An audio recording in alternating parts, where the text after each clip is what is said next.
Untuk kemajuan dan pengembangan video ini, mohon kiranya rekan-rekan Goeser dapat mensubscribe, like, and share. Terima kasih.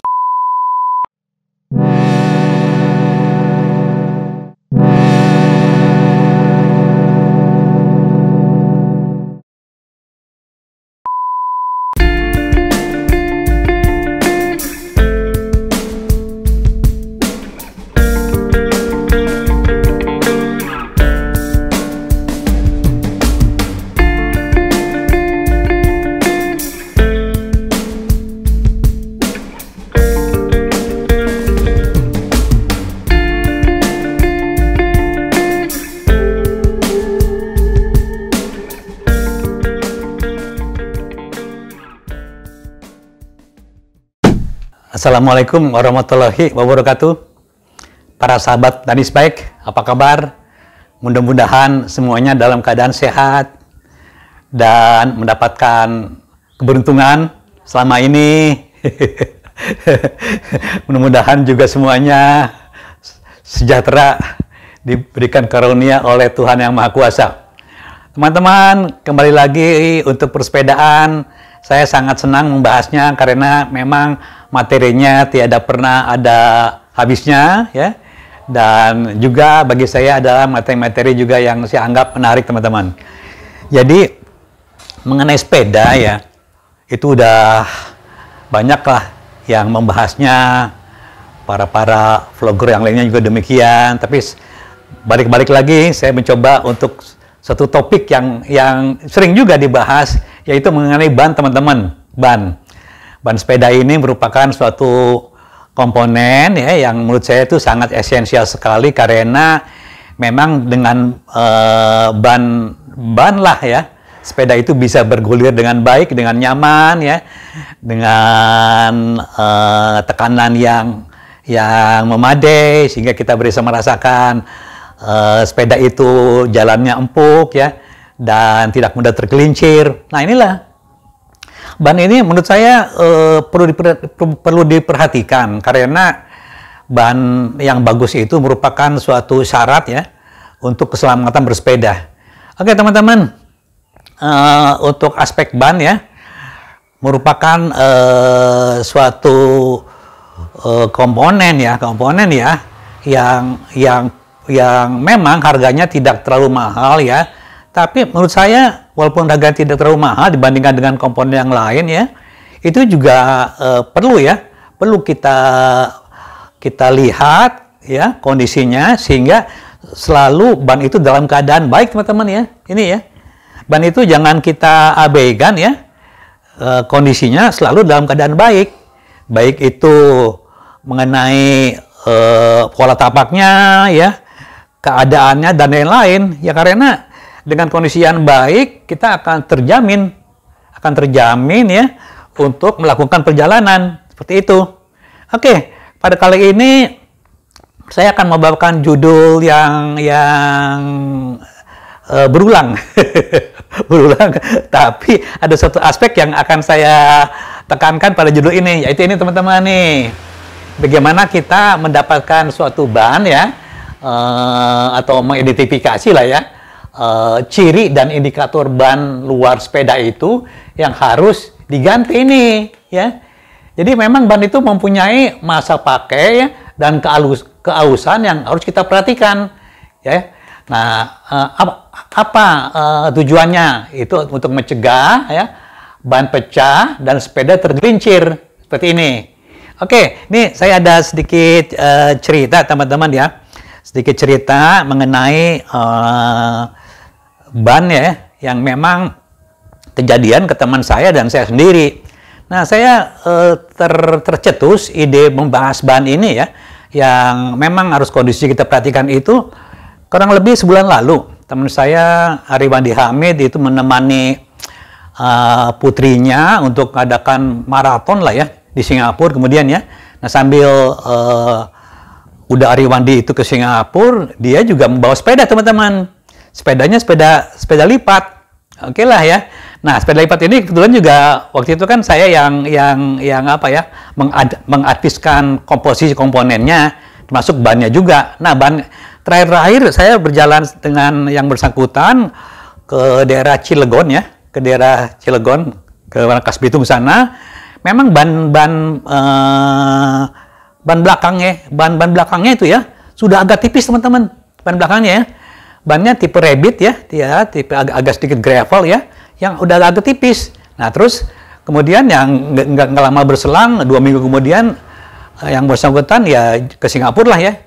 Kemudian ya menemani anaknya yang maraton, kemudian udah hari mandi itu jalan-jalan di Singapura. Tahu teman-temannya bannya itu pecah teman-teman. Nah pecah itu mendingan kalau ban dalamnya, ban luarnya. Rupanya yang saya udah nilai, dia juga tadinya berniat untuk ganti bannya ya. Tahu pas di sana ya sudah agak tipis ya, tipis, dan permukaannya juga ininya sudah habis ya, bikinnya udah habis. Ya akhirnya karena kondisi jalan di sana juga ada bebatuan yang tajam ya, yang itu ya udahlah pecah teman-teman. Nah dengan kondisi ini dia lumayan lah ya, dia menuntun sepeda cukup jauh, akhirnya sampai ke toko sepeda, akhirnya bannya diganti. Oke, itu pengalaman baru saja.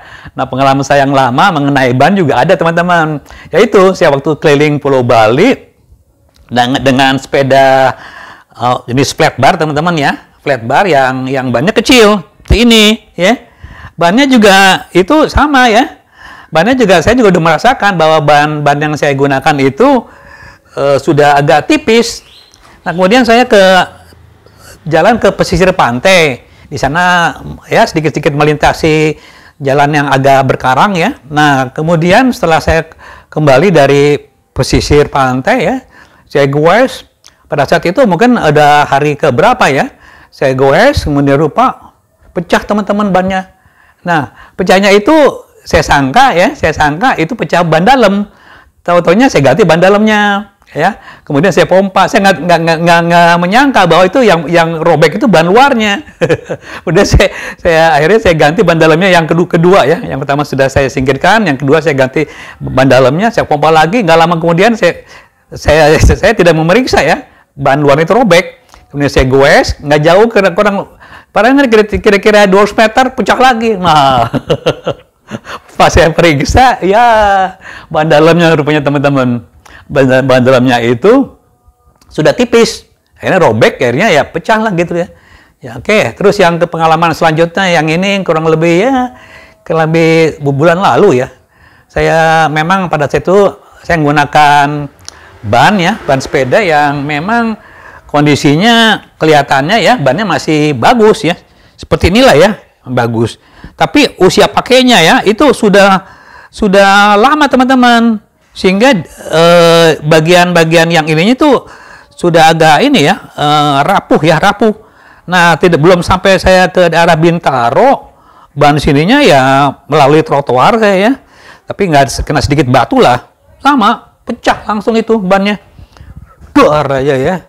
Ya akhirnya karena saya pada saat itu membawa terpal mobil bak ya, akhirnya saya tambal gitu. Nah, ini teman-teman ya, bahwa kondisi ban yang bagus pun ya, yang kelihatannya protapaknya masih bagus, kita harus identifikasi bahwa ban itu ya ada usia pakainya, dia akan getas, baik itu lapisan kalau itu ya ada kevlarnya, ada kainnya, ada serat itunya juga itu ada batas waktunya gitu ya, dan akhirnya pecah. Nah itulah, dan beberapa lah kejadian ya mengenai ban luar yang pecah itu karena kondisi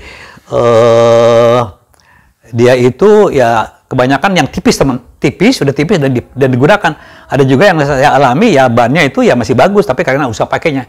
Oke, ini ada uraian sebelum saya menjelaskan di bannya ya. Ada 3 butir ya yang akan saya jelaskan di sini. Yang pertama itu terkait dengan judul ini ya, bagaimana kita mengetahui ciri atau indikator ban luar sepeda yang harus diganti ini ya.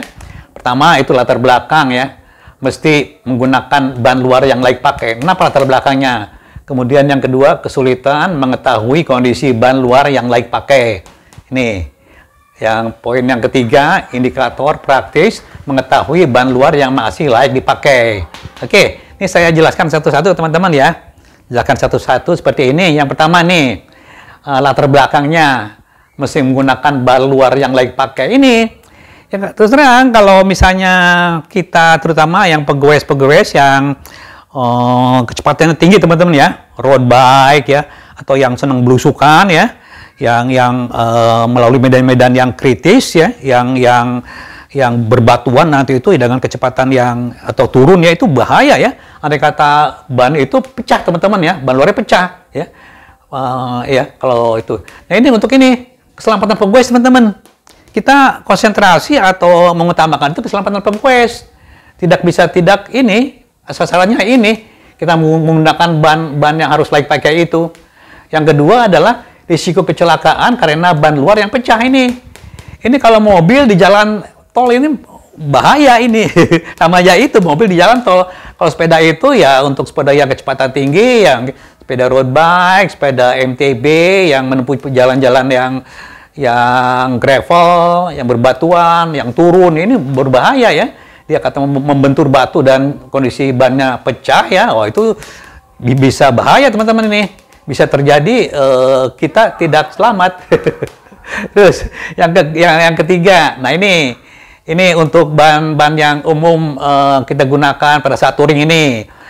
Touring itu perjalanan yang jauh, bisa kita menempuh kondisi yang di perjalanan itu tidak tersedia sarana untuk penggantian ban ya, toko-toko atau yang ini. Nah ini kita bisa terganggu di perjalanan, khususnya pada saat touring dan pada saat ini kita di belusukan di pegunungan atau di hutan yang akan menyulitkan ini nanti kita. Inilah latar belakangnya, terutama yang ini teman-teman ya. Nih butir 1 dan 2 ini fatal sekali nih. Kita celaka, yang kedua kita ini celaka pertama ya. Yang kedua yang kita memang untuk selamat ini. Risiko kecelakaan ini. Kondisi seperti ini. Nah, oke ya. Nah, jadi memang kita tidak bisa tidak harus memperhatikan ban ini ya, dan selalu menyediakan ban itu yang layak pakai ini.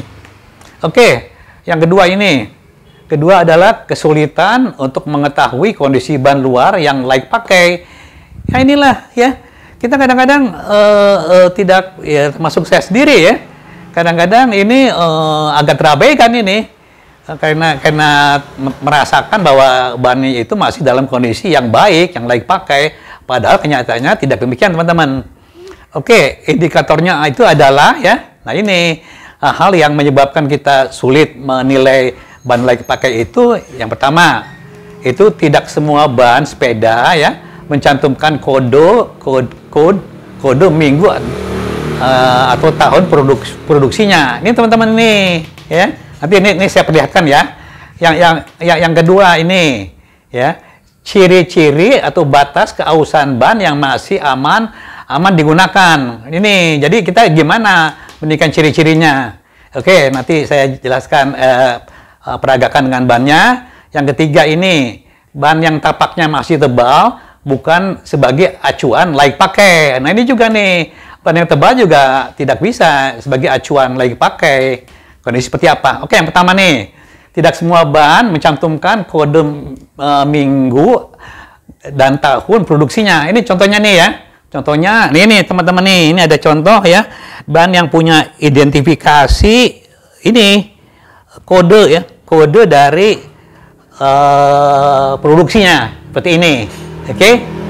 Ini ada contoh bahan teman-teman ya. Nah ini contoh bahan ya yang mencantumkan kode ini. Ini ada berapa digit ya? 22 1 22 13 ini 29 31 1 ini. Jadi kita ambil 4 digit yang di depan teman-teman ya. 2213. Ini diproduksi minggu ke-22 tahun 2013. Ini contohnya nih. Ini contohnya ya. Ini contohnya, ini minggu ke-22 tahun 2013. Jadi ban ini diproduksi minggu ke-22 tahun 2013 ini. Jadi ini ban ini memang sudah lama teman-teman ini. Udah lama nih. Ini ya. Tapi kondisinya memang ini udah saya singkirkan, tapi masih kelihatan bagus ini. Lihat tuh. Tapi ini sudah tidak layak pakai ini ban ini seperti ini. Karena ini sepeda jarang saya pakai. Ini masih banyak ini. Tapaknya masih bagus ini kelihatannya nih. Tuh, lihat seperti itu ya. Oke teman-teman, ini ya. Nah, ini dari butir satu ini pada umumnya ya, ban itu tuh hanya tahan ya dari saat produksinya itu 3 sampai 6 tahun teman-teman. 3 sampai 6 tahun. Ini. Jadi kalau ada lebih daripada ya aman-aman 5 tahun lah ya. Lebih daripada 5 tahun dari tahun produksi ini memang ban itu harus disingkirkan teman-teman. Disingkirkan nih ya. Nah, oke. Nah, ini yang ini jelas-jelas. Jadi tidak semua ban memiliki kode ini. Contohnya yang ada kodenya lagi. Ini teman-teman ya. Ada kode seperti ini, ban nih. Nih. Ini ada kodenya lagi. Nanti saya perlihatkan. Bentar. Nah, ini teman-teman nih. Ini kodenya nih. Nih. Ini 23 ini 07 nih. Jadi ini minggu ke-23 tahun 2007 ini. Nih, 4 digit ya di sini. Ini kode produksinya. Jadi ini bannya tahun 2007 ini berapa tahun? 13 tahun, 15 tahun teman-teman. 2007, 2020, 13 tambah 2, 15 tahun teman-teman ini. Ban ini. Jadi ban ini walaupun ini masih kelihatannya bagus, ini udah tidak layak pakai teman-teman ini. Oke, nih teman-teman ya. Nah, seperti itulah kondisinya ya. Oke, yang kedua, yang ini memang harus kita perhatikan. Kalau yang tidak ada kodenya nanti ada ciri lain teman-teman. Oke, yang kedua ini ya ciri batas keausan ban yang masih aman digunakan.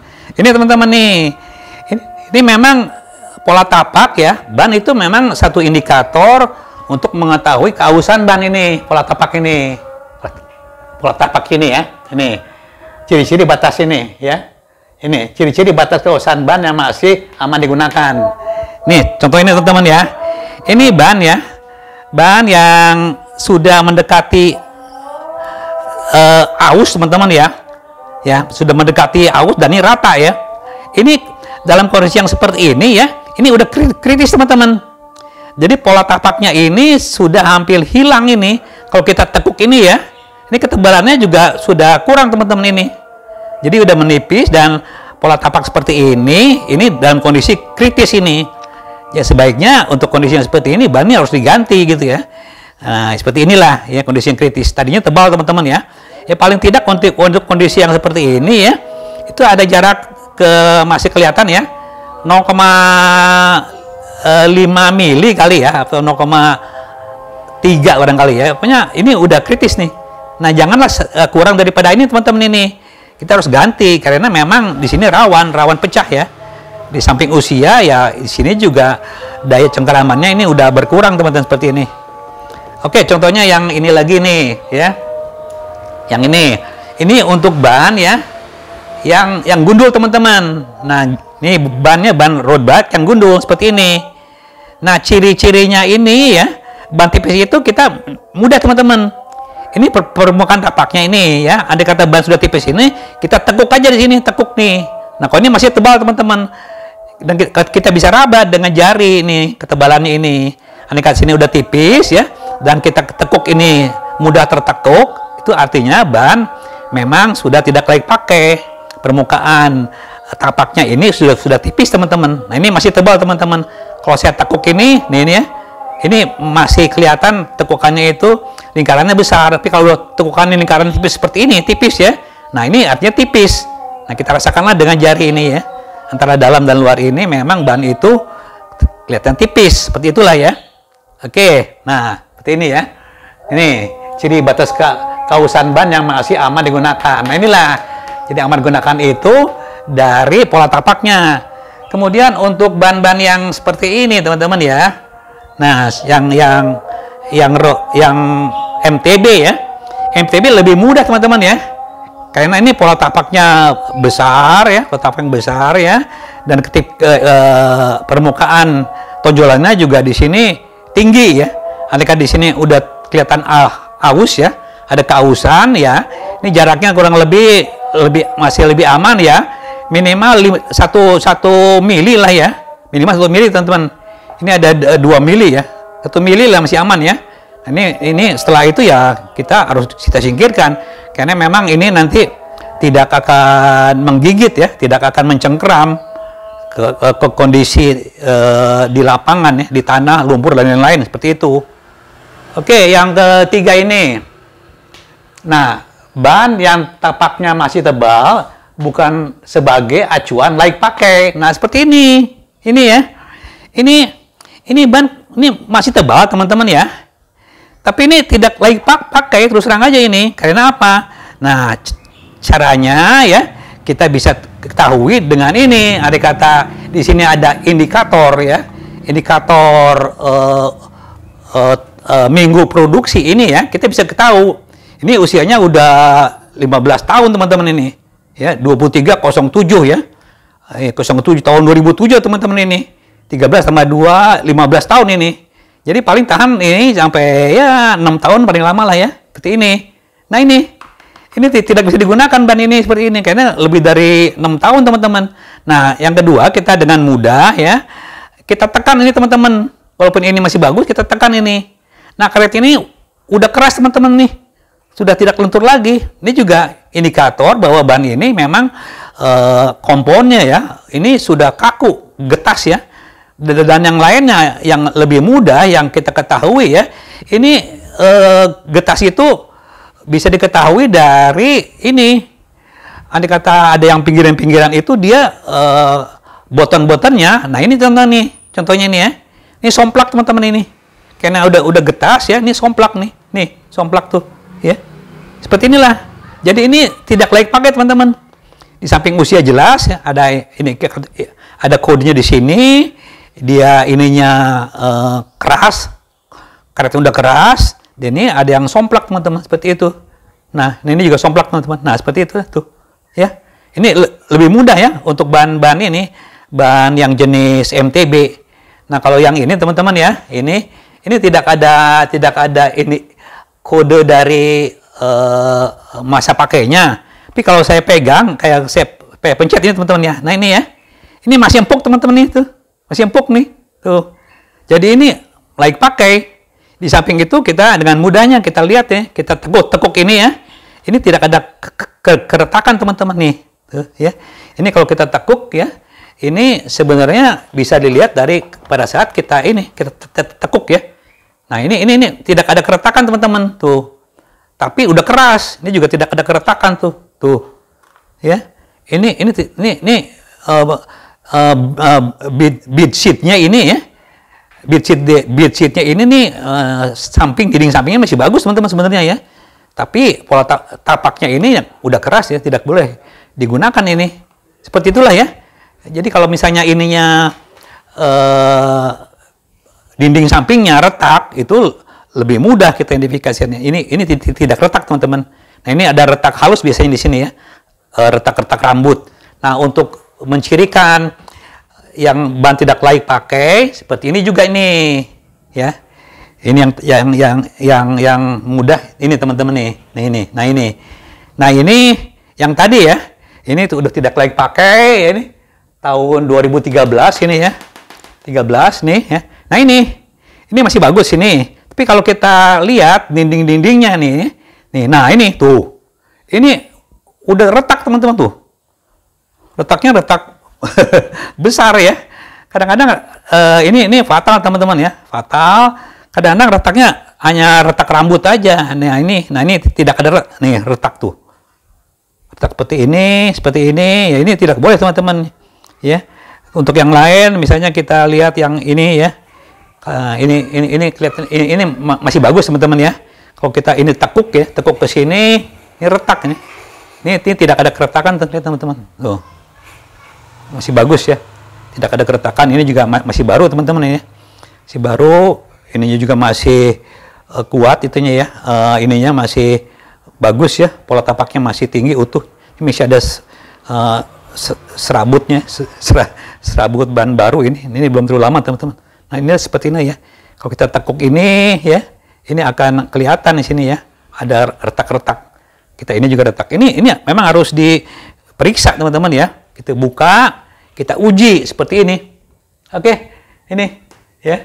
Nah ini Jadi kondisi seperti inilah ya yang harus kita perhatikan, karena kesulitan itu akan mudah diatasi dengan penjelasan seperti ini. Nah, indikator praktisnya ini yang butir 3 nih, untuk mengetahui ban luar yang saya lagi pakai ini. Nah, yang ada 3 butir teman-teman. Batas sisa ketebalan tapak ban seperti yang tadi ya. Nih. Yang ini ya. Sisa ketebalannya ini sangat minimal, ini tuh ya. Ya, ini kritis teman-teman ya. Ini sebaiknya diganti ya. Kalau untuk ban-ban yang ini ya tergantung. Kalau ban yang jalan raya ya ketebalan yang udah ini kita tekuk ini ya, lihat tuh ya. Ini udah tipis teman-teman tuh, tipis ya. Ini seperti ini. Ya kurang lebih 0,5 mili ya barangkali ya. Ini masih laik ya. Kalau dia di bawah itu ya tidak laik lagi untuk dipakai. Kemudian yang ini ketebalannya ya. Yang ini ya. Ini karena ban ini ban slick ya. Ban gundul, kita bisa ketebalan kita raba teman-teman ya. Kita raba ya. Raba atas bawah ini dengan jari dan ini kita tekuk gitu. Nah, ini masih tebal teman-teman ya. Ini bisa ketahui dengan cara bannya memang harus dibuka gitu. Nah, andai kata ini udah tipis ya, dengan terasa ini hampir bersentuhan dengan terasa dengan jari tengah dan jari jempol ini terasa tipis ya harus diganti. Ini masih lumayan teman-teman nih, masih agak tebal nih. Kita tekuk ya. Nah, ini masih tekukannya masih tertahan oleh karet yang agak tebal seperti itu. Kemudian ini kelenturan karet ban. Ya tadi kita bisa ini aja kita ini ya, kita pecat teman-teman karetnya ini. Nah ini masih bagus teman-teman nih. Karetnya masih lentur, komponen masih bagus. Andai kata ini udah keras ya itu karena usia ya, walaupun tidak dipakai karena usia penyimpanan gitu loh, bukan karena keausan. Oke? Batas kelenturan ban. Nah, yang ketiga itu keretakan karet ban di sisi tapak dan samping ban. Nah, ini di tapaknya kita tekuk ini ya. Ini bisa kelihatan ini ya. Bisa kelihatan di sini retak. Ini ya. Ini bisa kelihatan retak. Begitu juga di sampingnya. Ini kelihatan retak. Ini tidak teman-teman. Tidak retak. Mengenai ini contoh ban-ban yang retak dan aus, ini bannya contohnya udah saya buang-buang teman-teman, jadi saya tidak memiliki itu. Oke lah, tapi dengan penjelasan ini mudah-mudahan teman-teman bisa jelas bahwa keretakan itu mengidentifikasikan bahwa itu harus diganti ya. Baik itu di tapaknya, kalau kita tekuk ini retak ya, walaupun ini masih tebal, dan dinding sampingnya kita tekuk ini akan terlihat ada keretakan rambut. Dan yang paling ekstrim ini teman-teman ya, ini keretakannya bukan keretakan rambut lagi nih. Nah ini udah nah ini mana tadi itu? Ini keretakan yang ekstrim tadi. Ntar. Nah sisi ini, sini lihat ini. Nah ini teman-teman. Nah ini, ini udah terbelah teman-teman. Ini tinggal benangnya saja ini nih. Kayaknya usia pakainya ya udah lama ya, 13 tahun teman-teman ini.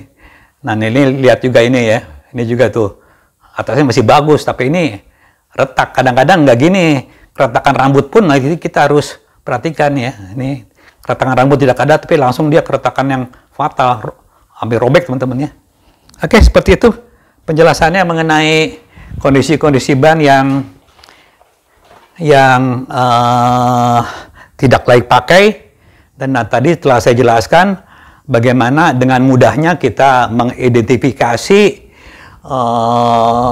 ciri atau indikator ya untuk mengetahui ban luar yang masih layak pakai. Inilah 3 ya. Batas sisa ketebalan ban ya, kelenturan karet ban dan keretakan karet ban di sisi tapak dan samping ban. Inilah ya, poin-poinnya yang mudah dipahami gitu ya. Oke. Nah, yang kedua itu karena kondisi ya, karena kondisinya ini ya, kita bisa mengatasinya itu dengan indikator ini. Oke, jadi ini bisa terungkap dengan mudah. Oke, teman-teman, mengenai bannya terus terang aja ya. Ban ini bagi saya ya, saya sudah mencoba beberapa kali kondisi ban yang bagus ya. Memang sangat beda ya kualitasnya dengan ban yang kurang lah ya, agak rendah kualitasnya. Yaitu apa? Kenyamanan, teman-teman. Kenyamanan mengendari sepeda itu akan berbeda, jauh berbeda ya. Dan kita akan mendapatkan suatu keuntungan ya dengan ban yang memang kualitasnya bagus. Jadi tidak usah ragu-ragu membeli ban yang kualitasnya bagus. Dan yang selanjutnya kita harus perhatikan untuk keselamatan kita ya tadi ini teman-teman ya. Jadi kita harus memperhatikan kondisi ban itu ya. Ini memang seperti apa. Jadi setiap saat kalau kita lihat ban itu sudah aus, sudah tipis, langsung diganti aja teman-teman permukaannya ya. Oke. Yang kedua, kalau kita ban sepeda itu jarang digunakan, permukaan ban itu masih kelihatan tapaknya itu masih ya setengah-setengah utuh masih ada, tapi kalau kita perhatikan, kita tekuk itu keretakannya ada keretakan, ya sebaiknya diganti juga kan itu rawan terhadap ban pecah. Nah inilah ya. Jadi dengan kondisi ban yang bagus ya, merek yang bagus ya, kondisi ban yang bagus ya, yang masih layak pakai ya, dan tekanan yang tepat, ya, kita akan mendapatkan suatu, saya kira poin lebih lah ya. Kenyamanan sepeda itu memang suspensi atau cengkeraman yang pertama ya, atau cengkeraman atau daya tahan sepeda ya untuk berjalan tetap lurus di jalan itu ya ban lah. Jadi sebelum masuk ke suspensi di jok ya, di suspensi sok belakang ya, sok depan itu di ban dulu teman-teman. Oke. Nah, di samping itu tekanan ban itu juga mempengaruhi hambatan gulir. Nah, jadi dari pie diagram ya yang setelah saya sampaikan pada video-video sebelumnya, jadi hambatan gelinding dari ban itu menyita 11% teman-teman. Dari total ya hambatan yang kita alami pada saat mengendari sepeda. Yang paling besar itu hambatan angin teman-teman. Dari berbagai kondisi lah ya, kalau kita diuji di jalan raya, di jalan yang berangin macam-macam ya, itu 43% karena hambatan angin. Karena maka itu kalau untuk road bike ya agak menunduk ya, dan sepedanya harus streamline. Nah, oke. Yang kedua itu hambatan itu dari hambatan karena kita menempuh elevasi teman, ketinggian. Jadi karena adanya gaya gravitasi. Itu nilainya tadi yang itu 43% ya, hambatan angin. Yang hambatan gravitasi itu 38% teman-teman. Kemudian beralih yang ketiga ini. Ketiga itu hambatan gelinding dari ban. Nah inilah. Maka itu ban itu ya harus diperhatikan dengan ban yang bagus, tekanan yang tepat ya. Daya luncurnya atau hambatan gelindingnya akan minim ya, mungkin kurang dari 11%. Dan yang kita suka kutak-kutik mengenai bearing ya, orang senang bearing dan lain-lain lah ya, itu sistem drivetrain ya, itu cuma menyita 7% teman-teman. 7% kecil ya. Bahkan kalau kita sering kutak-kutik bottom bracket dengan bearingnya, itu lebih kecil lagi, bisa kurang dari 2% itu. Nah itulah. Jadi kita harus menimbang-nimbang komposisi hambatan itu. Yang terbesar itu ya termasuk ya ban lah. Selain drivetrain, mekanisme penerus gerak dari pedal, dari kaki kita sampai ban. Nah, seperti itulah. Jadi dengan kondisi seperti ini teman-teman, di samping nyaman bersepeda, kita juga harus selamat. Nah, selamat bersepeda itu salah satunya unsurnya itu kita memperhatikan kondisi ban. Nah, paparan tadi setelah saya sampaikan bagaimana kita mengidentifikasi ban luar sepeda yang harus diganti. Oke teman-teman, saya kira segitu aja. Saya harapkan kejadian ke saya, mungkin juga ke teman-teman yang lain yang bannya pecah dan menyusahkan, terutama bukan pecah ban dalam teman-teman, ban luar. Akibat daripada kita kurang memperhatikan kondisi ban yang layak pakai itu bisa terhindarlah. Jangan terjadi ke saya atau ke teman yang lain juga. Kita akan senang bersepeda dengan kondisi sepeda yang semuanya itu siap pakai.